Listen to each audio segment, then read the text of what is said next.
ओम शांति 1 मे 2025 प्रातः मुरली बाबा कहउछंती मीठे बच्चे तुमे माने बेहद्र बाबांक ठारू बेहद्र संपत्ति नेबाको आसीछ।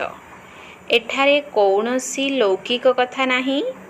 तुमे बहुत उमंग उत्साहर सहित बाबांकु मने पकाइले पुराणा दुनिया को भूली जीव। तुमे माने बेहद्र बाबांक ठारू बेहद्र संपत्ति नेबाको आसीछ।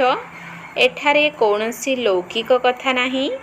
तुमे बहुत उमंग उत्साहर सहित बाबांकु मने पकाइले पुराणा दुनिया को भूली जीव। प्रश्न केउ गोटिए कथा को तुमे बारंबार स्मरण करी पक्का करिबा उचित? केउ गोटिए कथा को तुमे बारंबार स्मरण करी पक्का करिबा उचित? उत्तर आमे समस्ते आत्मा। आमे परमात्मा पितांक ठारू संपत्ति नेउछु। आत्मा माने हेउछंती संतान, परमात्मा हेले पिता। एबे पिता एवं संतान मानकर मिलन हेउछि। एही कथा को बारंबार घोषी घोषी पक्का कर। जेते जेते आत्म अभिमानी होई चलिबो सेते सेते देह अभिमान टूटी चलिबो। गीत जो पिया के साथ है। ओम शांति। पिला माने जानिछंती जे आमे बाबांक साथी रे बसिछु। से हेउछंती सर्वश्रेष्ठ समस्तंकर बाबा। बाबा आसीछंती। बाबांक ठारू कोन मिलुछि? मनरे एही प्रश्न मध्य उठी परिबो नाही। बाबांक ठारू संपत्ति ही मिलुछि। ये हेउछंती समस्तंकर बेहद्र पिता, जहाँक ठारू बेहद्र सुख बेहद्र संपत्ति मिलुछि। ताहा हेउछि हद्र संपत्ति। काहा पाखरे 1000, काहा पाखरे 5000 रहिथिबो। काहा पाखरे 10, 20, 50 कोटी अरब थाई पारे।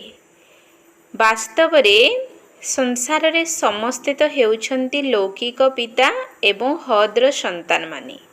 एठारे तुमे पिला माने जानुछ आमे बेहद्र बाबांक पाखको आसीछु बेहद्र संपत्ति नेबा पाई। मनरे आशा तो रही थाए ना। स्कूल बिना अन्य सत्संग आदि रे कौनसी आशा न थाए। कही थांती शांति मिलू, ताहा तो एबे मिली परिबो नाही।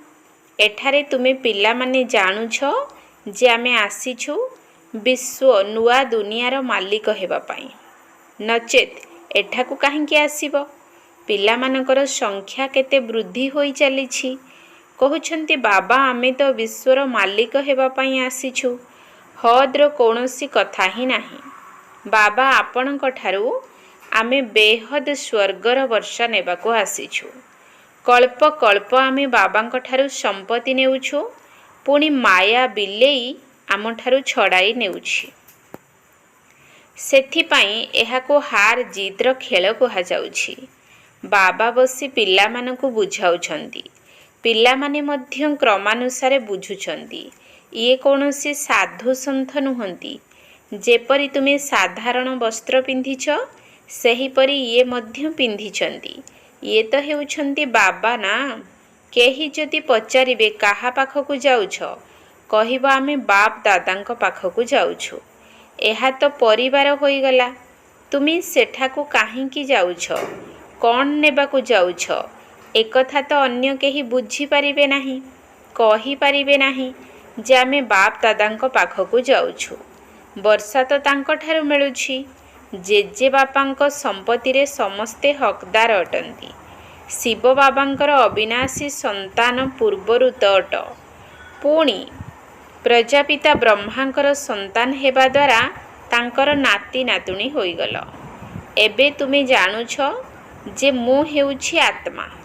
एकथा को बहुत पक्का भावरे घोषी देबा दरकार। आमे आत्मा माने परमात्मा बाबांक ठारू वर्षा नेउछु।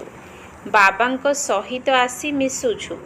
पूर्वरु तो शरीरर अभिमान थिला। अमुक अमुक नामधारी ही संपत्ति नेई थांती। वर्तमान तो आमे हेउछु आत्मा परमात्मा ठारू संपत्ति नेउछु। आत्मा माने हेले संतान, परमात्मा हेउछंती पिता। ବାପା ଏବଂ ପିଲାମାନଙ୍କର ବହୁତ ସମୟ ପରେ ମିଳନ ଲାଗିଛି। ଥରେ ମାତ୍ର। ଭକ୍ତି ମାର୍ଗରେ ପୁଣି ଅନେକ କୃତ୍ରିମ ମେଳା ଲାଗି ରହିଛି। ଏହା ହେଉଛି ସବୁଠାରୁ ଆଶ୍ଚର୍ଯ୍ୟଜନକ ମେଳା। ଆତ୍ମାଏ ପରମାତ୍ମା ଅଲଗ ରହେ ବହୁକାଳ। କେଉଁ ଆତ୍ମାମାନେ? ତୁମେ ଆତ୍ମାମାନେ। ଏହା ମଧ୍ୟ ତୁମେମାନେ ଜାଣୁଛ ଯେ ଆମେ ଆତ୍ମାମାନେ ହେଉଛୁ ସୁଇଟ୍ ସାଇଲେଣ୍ଟ ସୁମ୍ର ବାସିନ୍ଦା। ଏବେ ଏଠାରେ ଅଭିନୟ କରି କରି ଥକି ଯାଇଛୁ। ତେଣୁ ସନ୍ନ୍ୟାସୀ ଗୁରୁ ଆଦିଙ୍କ ପାଖକୁ ଯାଇ ଶାନ୍ତି ମାଗିଥାନ୍ତି। ଭାବନ୍ତି ସେମାନେ ଘରଦ୍ୱାର ଛାଡ଼ି ଜଙ୍ଗଲକୁ ଯାଇଛନ୍ତି, ତେଣୁ ତାଙ୍କଠାରୁ ଶାନ୍ତି ମିଳିବ। କିନ୍ତୁ ଏପରି ନୁହେଁ। ଏବେ ତ ସମସ୍ତେ ସହରକୁ ଆସିଯାଇଛନ୍ତି। ଜଙ୍ଗଲରେ ଗୁମ୍ଫାମାନ ଖାଲି ପଡ଼ିଛି। ଗୁରୁ ହୋଇ ବସିଛନ୍ତି। ନଚେତ୍ ସେମାନଙ୍କୁ ନିବୃତ୍ତି ମାର୍ଗର ଜ୍ଞାନ ଦେଇ ପବିତ୍ରତା ଶିଖାଇବା ଦରକାର। ଆଜିକାଲି ତ ଦେଖ, ସନ୍ନ୍ୟାସୀମାନେ ବିବାହ ଆଦି କରାଉଛନ୍ତି। ତୁମେ ପିଲାମାନେ ତ ନିଜର ଯୋଗ ବଳ ଦ୍ୱାରା ନିଜର କର୍ମେନ୍ଦ୍ରିୟକୁ ବଶୀଭୂତ କରୁଛ। କର୍ମେନ୍ଦ୍ରିୟ ଯୋଗ ବଳ ଦ୍ୱାରା ଶୀତଳ ହୋଇଯିବ। କର୍ମେନ୍ଦ୍ରିୟରେ ଚଞ୍ଚଳତା ରହିଥାଏ ନା। ଏବେ କର୍ମେନ୍ଦ୍ରିୟ ଉପରେ ବିଜୟ ପ୍ରାପ୍ତ କରିବାକୁ ହେବ, ଯେପରି କୌଣସି ଚଞ୍ଚଳତା ନ ରହିବ। ଯୋଗ ବଳ ବିନା କର୍ମେନ୍ଦ୍ରିୟକୁ ବଶ କରିବା ଅସମ୍ଭବ। ବାବା କହୁଛନ୍ତି କର୍ମେନ୍ଦ୍ରିୟର ଚଞ୍ଚଳତା ଯୋଗ ବଳ ଦ୍ୱାରା ହିଁ ତୁଟିବ। ଯୋଗ ବଳର ତାକତ ତ ରହିଛି ନା। ଏଥିରେ ବହୁତ ମେହନତ ଲାଗିଥାଏ। ଆଗକୁ ଗଲେ କର୍ମେନ୍ଦ୍ରିୟର ଚଞ୍ଚଳତା ରହିବ ନାହିଁ। ସତ୍ୟ ଯୁଗରେ ତ କୌଣସି ବେମାରୀ ହେବ ନାହିଁ। ଏଠାରେ ତୁମେ କର୍ମେନ୍ଦ୍ରିୟକୁ ବଶୀଭୂତ କରି ଯାଉଛ, ତେଣୁ ସେଠାରେ କୌଣସି ବେମାରୀ ହୁଏ ନାହିଁ। ନାମ ହିଁ ହେଉଛି ସ୍ୱର୍ଗ। ତାକୁ ଭୁଲିଯିବା କାରଣରୁ ଲକ୍ଷ ଲକ୍ଷ ବର୍ଷ କହିଦେଉଛନ୍ତି। ଏପର୍ଯ୍ୟନ୍ତ ମଧ୍ୟ ମନ୍ଦିର ଆଦି ତିଆରି କରି ଚାଲିଛନ୍ତି। ଯଦି ଲକ୍ଷ ଲକ୍ଷ ବର୍ଷ ହୋଇଥାନ୍ତା, ତେବେ ପୁଣି କୌଣସି କଥା ହିଁ ମନେ ରହିନଥାନ୍ତା। ଏହି ସବୁ ମନ୍ଦିର ଆଦି କାହିଁକି ତିଆରି କରୁଛନ୍ତି? ସ୍ୱର୍ଗରେ କର୍ମେନ୍ଦ୍ରିୟ ଗୁଡ଼ିକ ଶୀତଳ ହୋଇ ରହିଥାଏ। କୌଣସି ଚଞ୍ଚଳତା ନଥାଏ। ଶିବ ବାବାଙ୍କର ତ କର୍ମେନ୍ଦ୍ରିୟ ନାହିଁ। ବାକି ଆତ୍ମାରେ ତ ସାରା ଜ୍ଞାନ ରହିଛି ନା। ସେ ହିଁ ଶାନ୍ତିର ସାଗର, ସୁଖର ସାଗର ଅଟନ୍ତି। ସେମାନେ କହୁଛନ୍ତି କର୍ମେନ୍ଦ୍ରିୟ ବଶ ହୋଇପାରିବ ନାହିଁ। ବାବା କହୁଛନ୍ତି ଯୋଗ ବଳ ଦ୍ୱାରା ତୁମେ କର୍ମେନ୍ଦ୍ରିୟ ଗୁଡ଼ିକୁ ବଶୀଭୂତ କର। ବାବାଙ୍କ ୟାଦରେ ରୁହ। କୌଣସି ବି ବେନିୟମ କାର୍ଯ୍ୟ କର୍ମେନ୍ଦ୍ରିୟ ଦ୍ୱାରା କରିବା ଅନୁଚିତ। ଏପରି ସ୍ନେହୀ ବାବାଙ୍କୁ ମନେ ପକାଇ ପକାଇ ଆଖିରେ ପ୍ରେମର ଲୁହ ଆସିଯିବା ଦରକାର। ଆତ୍ମା ପରମାତ୍ମାଙ୍କ ସହ ତ ଲୀନ ହୁଏ ନାହିଁ। ବାବାଙ୍କ ସହ କଳ୍ପରେ ଥରେ ମାତ୍ର ମିଳନ ହେଉଛି। ଯେତେବେଳେ ସେ ଶରୀରର ଲୋନ୍ ନେଉଛନ୍ତି, ତେବେ ଏପରି ବାବାଙ୍କ ସାଥିରେ କେତେ ସ୍ନେହର ସହିତ ଚାଲିବା ଦରକାର। ବ୍ରହ୍ମା ବାବା ମଧ୍ୟ ଖୁସିରେ ବିଭୋର ହୋଇଗଲେ। ଓହୋ, ବାବା ମୋତେ ବିଶ୍ୱର ମାଲିକ କରୁଛନ୍ତି। ପୁଣି ଏହି ଧନ ସମ୍ପତ୍ତି ଆଦି କ'ଣ କରିବି? ଛାଡ଼ ଏସବୁକୁ। ଯେପରି ପାଗଳମାନେ ହୋଇଥାନ୍ତି ନା। ସମସ୍ତେ କହିବାକୁ ଲାଗିଲେ ହଠାତ୍ ଏହାଙ୍କର କ'ଣ ହେଲା? ବ୍ୟବସାୟ ଆଦି ସବୁ ଛାଡ଼ି ଆସିଗଲେ। ଖୁସିର ପାରଦ ଚଢ଼ିଗଲା। ସାକ୍ଷାତକାର ହେବାକୁ ଲାଗିଲା। ରାଜତ୍ୱ ମିଳିବ। କିନ୍ତୁ କିପରି ମିଳିବ? କ'ଣ ହେବ? ଏକଥା କିଛି ହେଲେ ଜାଣିନଥିଲେ। ବାସ୍ ମିଳିବ। ଏହି ରାଜତ୍ୱର ଖୁସିରେ ସବୁ କିଛି ଛାଡ଼ିଦେଲେ। ପୁଣି ଧୀରେ ଧୀରେ ଜ୍ଞାନ ମିଳିବାକୁ ଲାଗିଲା। ତୁମେ ପିଲାମାନେ ଏଠାକୁ ସ୍କୁଲକୁ ଆସିଛ। ଲକ୍ଷ୍ୟ ତ ରହିଛି ନା। ଏହା ହେଉଛି ରାଜଯୋଗ। ବେହଦ୍ର ବାବାଙ୍କ ପାଖକୁ ରାଜତ୍ୱ ନେବା ପାଇଁ ଆସିଛ। ପିଲାମାନେ ଜାଣିଛନ୍ତି ଆମେ ବାବାଙ୍କ ପାଖରେ ପଢ଼ୁଛୁ। ଯାହାଙ୍କୁ ମନେ ପକାଉଥିଲୁ କି ବାବା ଆସି ଆମର ଦୁଃଖ ହରଣ କରି ସୁଖ ଦିଅ। ଝିଅମାନେ କହିଥାନ୍ତି ଆମକୁ କୃଷ୍ଣଙ୍କ ପରି ସନ୍ତାନ ମିଳୁ। ଆରେ ସେ ତ ବୈକୁଣ୍ଠରେ ମିଳିବେ ନା। କୃଷ୍ଣ ହେଉଛନ୍ତି ବୈକୁଣ୍ଠର ମାଲିକ। ତାଙ୍କୁ ତୁମେ ଝୁଲାଉଛ। ତେବେ ତାଙ୍କ ପରି ସନ୍ତାନ ତ ବୈକୁଣ୍ଠରେ ହିଁ ମିଳିବ ନା। ଏବେ ତୁମେ ବୈକୁଣ୍ଠର ରାଜତ୍ୱ ନେବାକୁ ଆସିଛ। ସେଠାରେ ନିଶ୍ଚିତ ରାଜକୁମାର କୁମାରୀ ହିଁ ମିଳିବେ। ପବିତ୍ର ସନ୍ତାନ ମିଳୁ, ଏହି ଆଶା ମଧ୍ୟ ପୂର୍ଣ୍ଣ ହେବ। एपरि तो एठारे मध्य बहुत राजकुमार कुमारी अछंती, किंतु एमाने हेउछंती नरकवासी। तुमे चाहुछ स्वर्गवासी को। पाठ पढ़ा तो बहुत सहज। बाबा कहउछंती तुमे बहुत भक्ति करिछ, धक्का खाइछ। तुमे केते खुशी रे तीर्थ आदि को जाउछ। अमरनाथ को जानती भावंती शंकर पार्वती को अमर कथा सुनाइथिले। अमरनाथंकर सत्य कथा तुमे एबे सुनुछ। एहा तो बाबा बसी तुम मानकु सुनाउछंती। तुमे आसीछ बाबांक पाखकु। जानिछ ये हेउछंती भाग्यशाली रथ। शिव बाबा एहांक शरीर रूपी रथ को लोन रे नेइछंती। आमे शिव बाबांक पाखकु जाउछु, तांकर ही श्रीमतरे चालिबु। किछि भी पचारिबाकु हेले बाबांकु पचारि परिबो। कहउछंती बाबा आमे पचारि पारुनाहु। एथिपाई तुमे पुरुषार्थ कर। एथिरे बाबा कौन करि परिबे? बाबा तुम मानकु श्रेष्ठ करिबा पाई सहज रास्ता बताउछंती। प्रथमेरे तो कर्मेंद्रिय को वशीभूत कर, द्वितीय दैवी गुण धारण कर। केही क्रोध आदि कले शुण नाही। गोटिए कानरे शुणी अन्य कानरे बाहर करि दियो।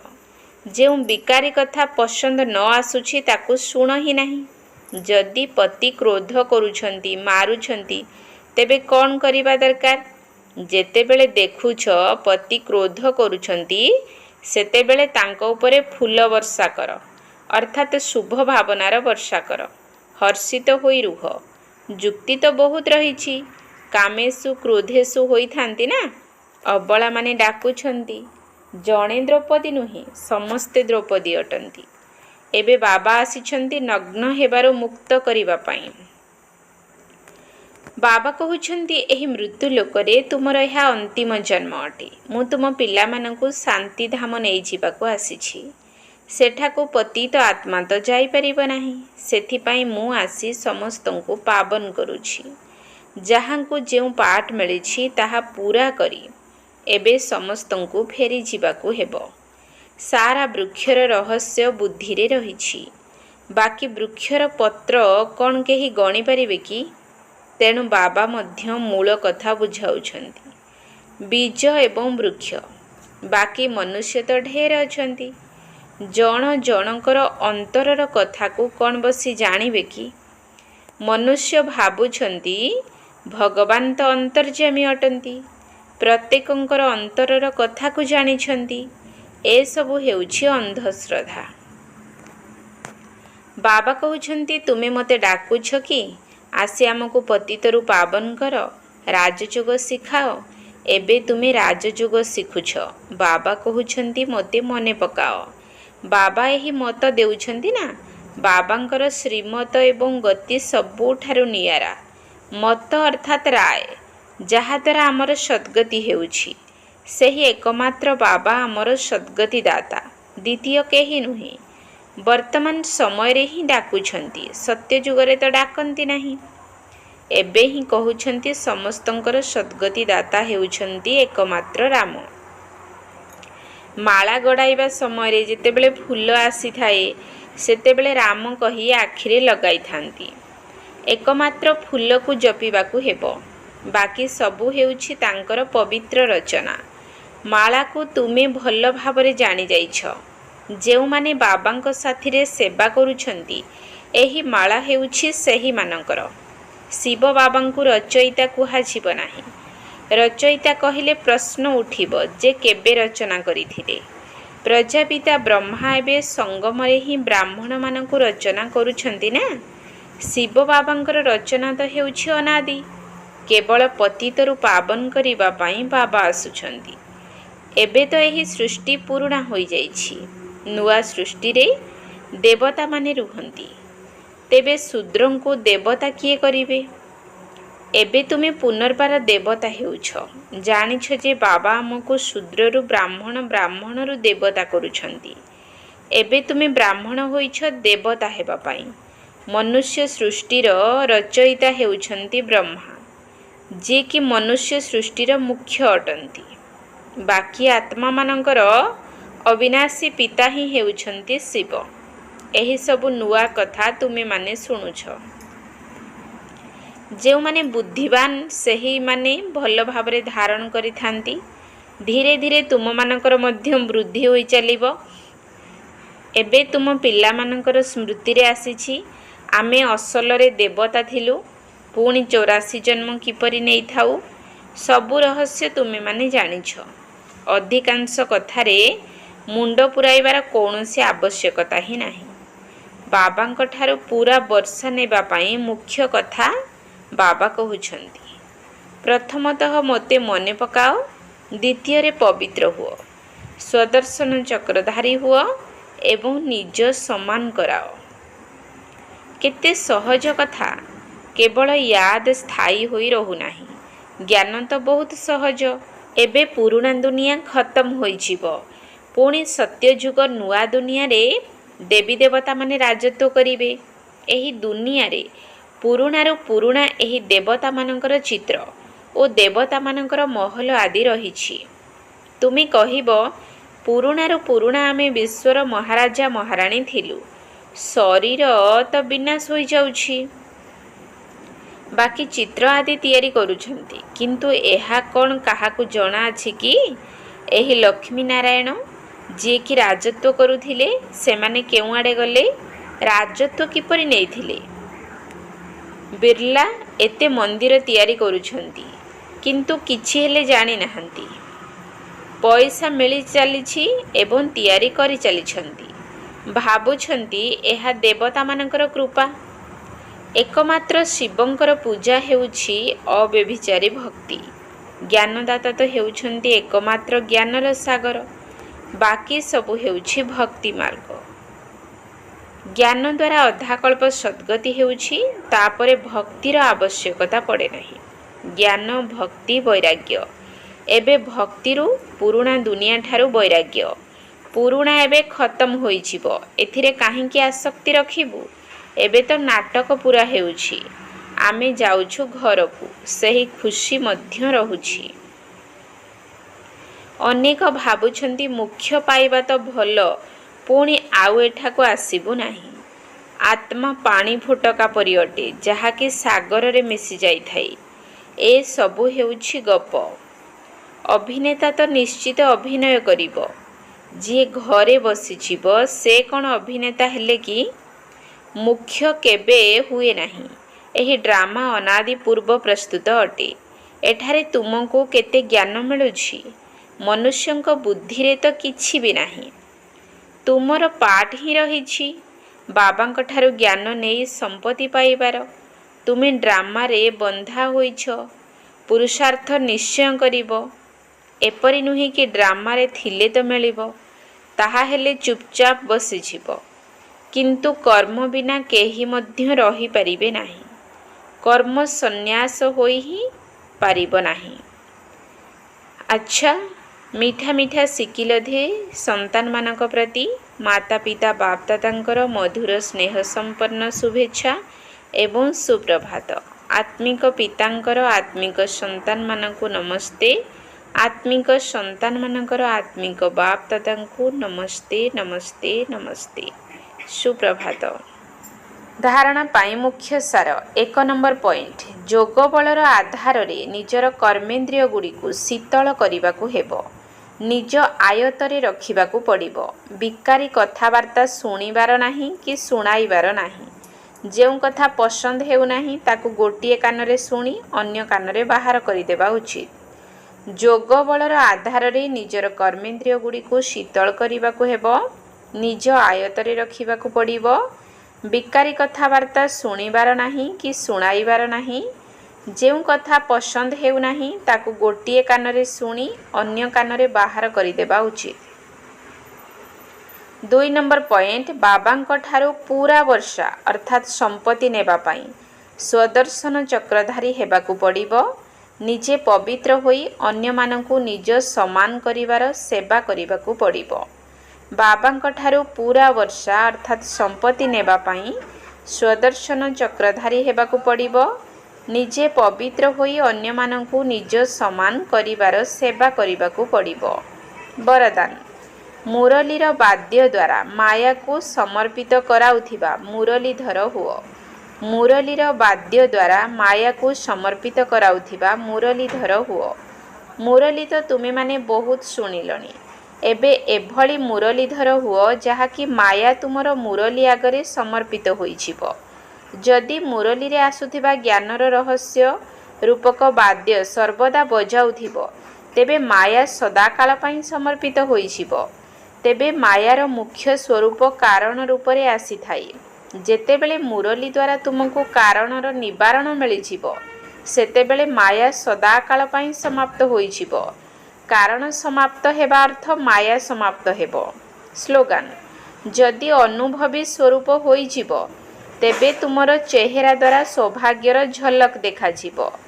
ଯଦି ଅନୁଭବୀ ସ୍ୱରୂପ ହୋଇଯିବ, ତେବେ ତୁମର ଚେହେରା ଦ୍ୱାରା ସୌଭାଗ୍ୟର ଝଲକ ଦେଖାଯିବ।